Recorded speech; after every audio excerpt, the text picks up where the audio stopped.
अमरावती महानगरपालिकेच्या निवडणुकीच्या पार्श्वभूमीवर मोठी राजकीय घडामोड घडली आहे। भाजपच्या स्टार प्रचारक आणि माजी खासदार नवनीत राणा यांनी भाजपच्या अधिकृत उमेदवारांच्या विरोधात उभ्या असलेल्या युवा स्वाभिमान पक्षाच्या उमेदवारांच्या समर्थनार्थ नारळ फोडत थेट प्रचाराची धुरा स्वतः हाती घेतली। साईनगर येथील साई मंदिरात प्रभाग क्रमांक 17 मधील युवा स्वाभिमान पक्षाच्या उमेदवाराच्या प्रचाराचा नारळ नवनीत राणा यांनी फोडला।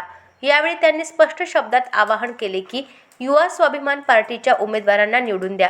त्यांच्या या वक्तव्यामुळे आणि कृतीमुळे भाजपच्या अधिकृत उमेदवारांविरोधात उघड भूमिका घेतल्याचे स्पष्ट संकेत मिळाले आहेत। प्रभाग 17 मध्ये भाजपचे अधिकृत उमेदवार तुषार भारतीय मैदानात आहेत। तुषार भारतीय हे आमदार रवी राणा यांचे कट्टर विरोधक असून यापूर्वी त्यांनी बंडखोरी करत त्यांच्या विरोधात विधानसभा निवडणूक लढवली होती।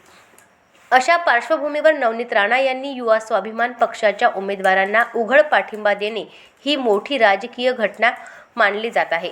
या संपूर्ण प्रकरणामुळे भाजपच्या गोटात अस्वस्थता पसरली असून कार्यकर्त्यांमध्ये चर्चांना ऊत आला आहे। मात्र नवनीत राणा आणि भाजपच्या वरिष्ठ नेत्यांनी याबाबत कोणतीही प्रतिक्रिया देण्यास टाळाटाळ केली आहे। अशाच महत्त्वपूर्ण बातम्यांच्या अपडेटसाठी अजिंक्य भारत न्यूजच्या पेजला फॉलो करा आणि सबस्क्राइब करा।